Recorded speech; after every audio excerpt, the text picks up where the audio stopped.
need all of you to make sure your room is completely safe. You're going to need to get any sharp objects, any potentially toxic, if ingested, substances as far away from you as possible. You may even want to you're going to need a safe word. You're going to need a safe word. How about cucumber? Pomegranate. Pomegranate. That'll be the safe word, okay? Because this video is the cringiest thing I've ever watched, and we're going to need a safe word for it. It's going to be pomegranate. If it's too much for you and we have to stop, just spam pomegranate in chat. I'll do what I can do, okay? We're going to be watching a video produced by Dennis Prager. It's an animation called Social Justice Warriors, Bias Response Team, BRT, Cartoon Opener. Join at ericmajors.com. This feels like it's straight out of 2016, so let's just get right into it. We'll stop at every little bit and just take apart how cringe it is. Victimizers beware. The racist and biggest greatest nightmare. It's true. Social justice warriors. It's the bias response team. If you've been offended, your feelings must be defended. All right. Ooh. Yeah, pomegranate. Already. We got, oh god. All right, let's get into it. Patriarch. Okay, so we've got this dude, I guess, like on the street giving out free constitutions, and it says patriarchy violation. I don't even, this has never happened. This isn't a thing that happens. You know how, like, the right talks about the left being, like, triggered SJWs, and then they get mad whenever, like, a left-leaning person expresses their opinion? That's all this is. This is just them being mad that left-leaning people just spread their opinion. In fact, isn't it, like, right-wingers that are overwhelmingly unconstitutional? Like, holy fuck. The blatant hypocrisy. You know, Trump literally has taken measures to limit the freedom of speech of those that disagree with him, right? You know that, right? He's tried to expand libel laws so that people who criticize him can be sued. He's advocated for those that burn the American flag being imprisoned and or deported. Mind you, burning the American flag is one of the most pure examples of expression of the First Amendment that is out there. So just outright going against the First Amendment, the number one, like, most important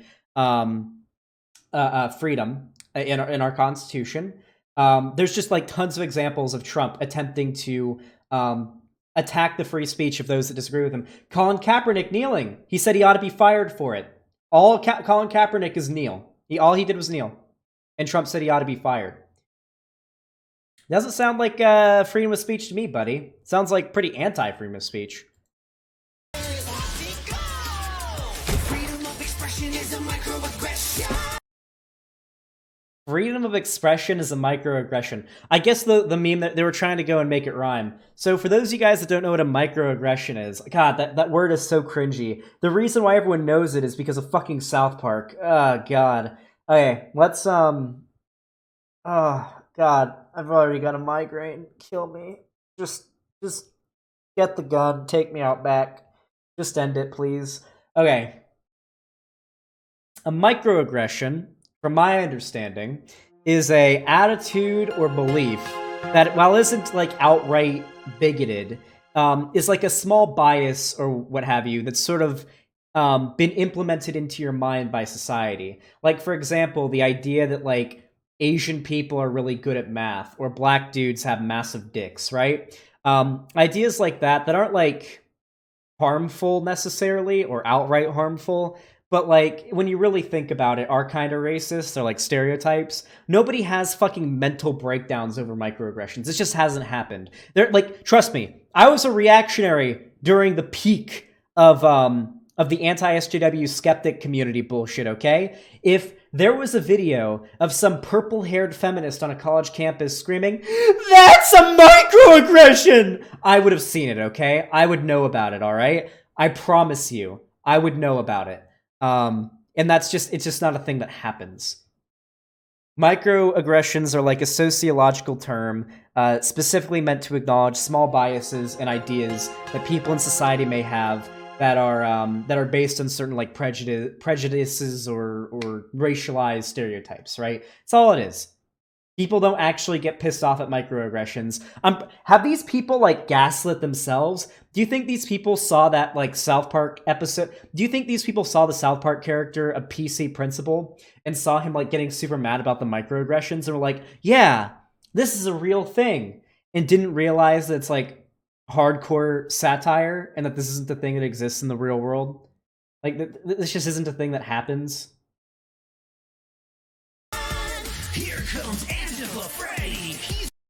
So, this is the one that annoys me the most, because they could have done Antifa Andy. It would have rhymed. It would have made sense. They could have done Antifa Andy, but instead they went with Antifa Freddy. So unfortunate. Can we just like headcanon him to be Antifa Andy? It's so much better. All right. Aggression is a microaggression. Here comes Angela Freddy. He's always ready to fight fascism with fascism. Antifa are the real fascists. What is fascist about Antifa?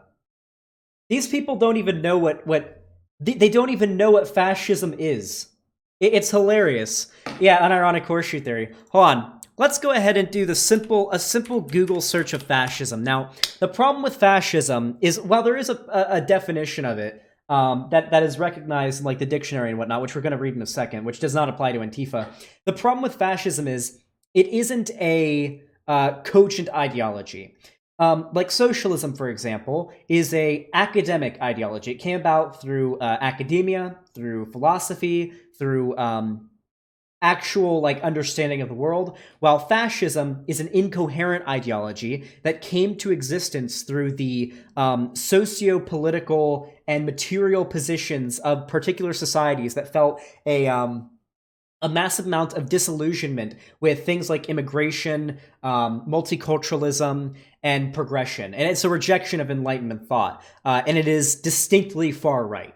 If you're looking for a good definition of fascism, Umberto Eco's 14 fucking points on fascism is a pretty good start. But for a simple definition, fascism is a form of far right, authoritarian ultra-nationalism characterized by dictatorial power, forcible suppression of opposition, and strong regimentation of society and of the economy, which came to prominence in the early 20th century of Europe. And when they talk about regimentation of the economy, they're talking about class collaboration, which is basically when the working class and the ruling class work together to oppress those in society, or just outright annihilate those in society that they dislike, so minorities and whatnot. So let's go over it. Far right. Antifa is not far right, obviously.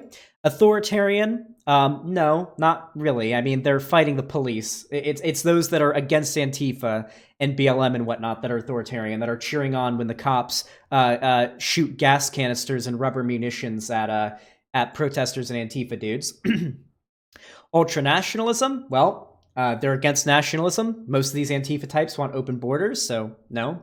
Characterized by dictatorial power? Well, obviously not. They're anarchists. They don't believe in hierarchy. Forcible suppression of opposition? Well, Antifa isn't in power. The most of these people do is generally like, if there's a Nazi, they'll punch him. That's basically the most that happens. Maybe hit him in the head with a bike lock or a brick, but these cases are few and far between for the most part. Most Antifa protesters, or like Antifa types, when you see them, are like out there just sort of like unironically engaging in peaceful protests, and if they do get violent, they're violent towards property, not towards people. So no, not really forcible suppression of opposition. They don't have the power to do that. Strong regimentation of society. I mean, they're fighting the cops, they're fighting hierarchy, so kind of hard to claim they're doing that. And the economy, and a strong representation of the economy as well. Well, they're socialists. They want the workers to own the means of production. That's about as liberated as it gets. So none of these parts of the definition of fascism fit and the average Antifa dude. So no, Antifa Freddy is not fascist.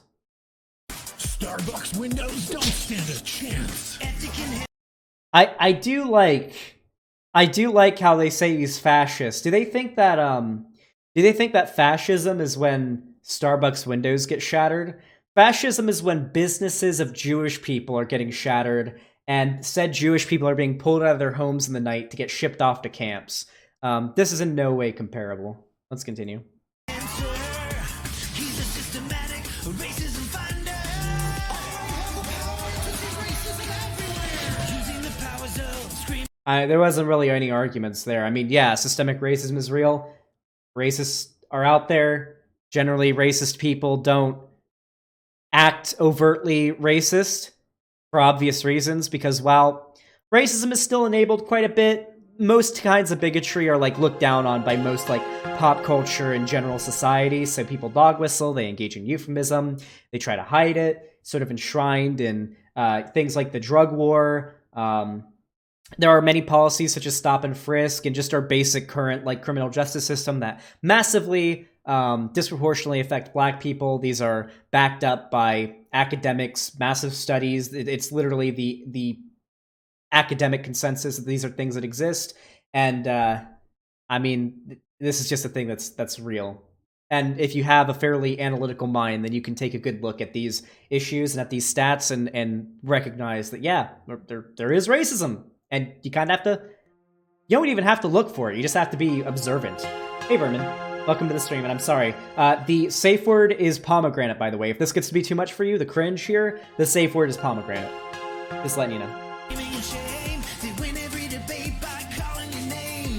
Fuck you. None of these people debate. Not talking about them. The right-wing types never fucking debate, okay? The only of these people that debate are fucking Ben Shapiro and Steven Crowder, and they prepare for weeks beforehand. They're media trained. They go to college campuses and places out in public where they don't announce where they're going, so nobody who's even somewhat prepared to discuss the subject matter can find them. And when they do it, they just shout down like college students.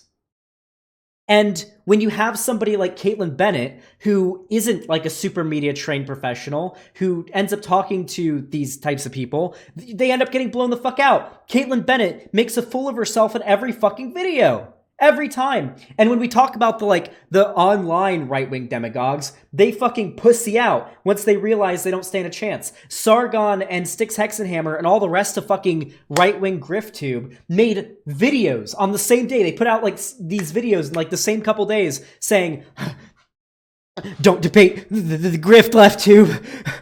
Don't debate Vosh. Don't debate Xander Hall. Don't debate Destiny. Don't debate these people. They're grifters. They aren't interested in honest conversation. Meanwhile, these people make videos that just demonize people on the left, stuff like this. Like, these people are terrified of debating. It's so much easier to stay up in your fucking tower and just shout down to the fucking to your brain-dead fans that the left is too afraid to debate. Well, every time some left-wing debater offers to debate, you say, well, I don't want you to benefit from it financially. If you do a charity, then I'll do it. No, it has to be streamed on someone else's channel, and you have to give all the money that you make from it from charity. Or, oh, no, you're a grifter, I'm not going to debate. They're fucking cowards. They built their fucking careers on building a straw man of the left for half a decade, maybe even a little bit more, like 6 years now, since Gamergate. And they made this whole career on saying that the left is too afraid to debate their ideas. And then lefties started debating their ideas competently.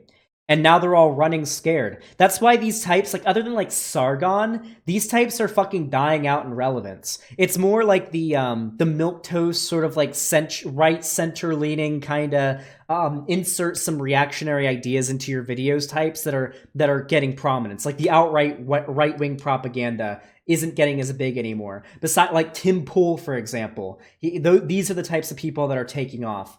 Yeah, I don't know. This is just outright, yeah, Sargon's also kind of dying out, but he's persisted a lot longer than expected. But yeah, like, never let these guys get away with saying the left is too afraid to debate, because as soon as a competent lefty comes along, that's not some fucking college kid or like a non-media trained demagogue, they fucking run and hide, and they put out videos saying, guys, listen, don't debate the grift Breadtube left, don't debate Griftube. They're heroes who think Justice warriors.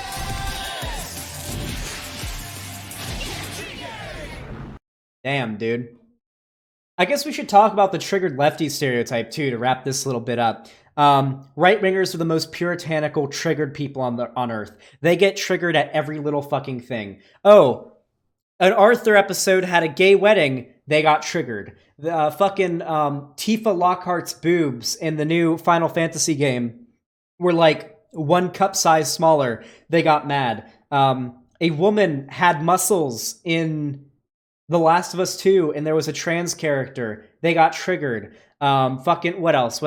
Oh, I remember this one. When Red Dead 2 was announced. I just finished Red Dead Redemption 2 last night. Very amazing game, by the way. When Red Dead 2 got announced, they leaked. Rockstar announced they were going to have a strong female character in the form of Sadie Adler and a prominent black character in the form of Lenny! And they fucking lost their shit. They lost their minds. They had fucking mental breakdowns. Jill Valentine in the RE3 remake had a skirt instead of a skirt. So whenever she's crawling through an air duct, you can't see up her skirt and look at the bulge of her clitoris through her panties. They got mad. These people are the quickest to get triggered, okay? Never let these people get away with the talking point that the left are the ones that get triggered over everything. Fucking never let them get away with that shit. This is just a masterpiece. Well, it's a piece of garbage, but it's a masterpiece pulled straight from 2015. And it honestly takes me back. It takes me back to when I watched the, the old Chris Ray Gun, Social Justice, the musical videos. Mind you, those were 10 times better than this, because at the very least, they referenced real events that happened for the most part, with maybe a little bit of things changed. The singing was better, and the art was better overall. Those were actually pretty good. Those were actually pretty good, outside of the political message being pushed. It takes me back to when those were like a thing. Well, hopefully none of you guys have killed yourselves. I would feel really bad if I found out that a significant amount of you guys are sitting in your computer chairs at your desk watching this right now, and and you're just bleeding out, like just wrists fucking slit wide open, empty bottle of sleeping pills laying on your desk. Hopefully you survived. Hypers if you survived. Hypers if you survived that. I need to know.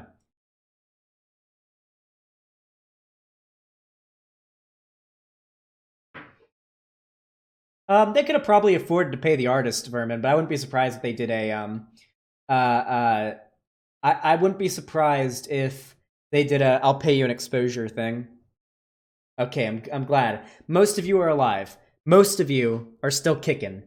So, this isn't basically a snuff film. Oh, God.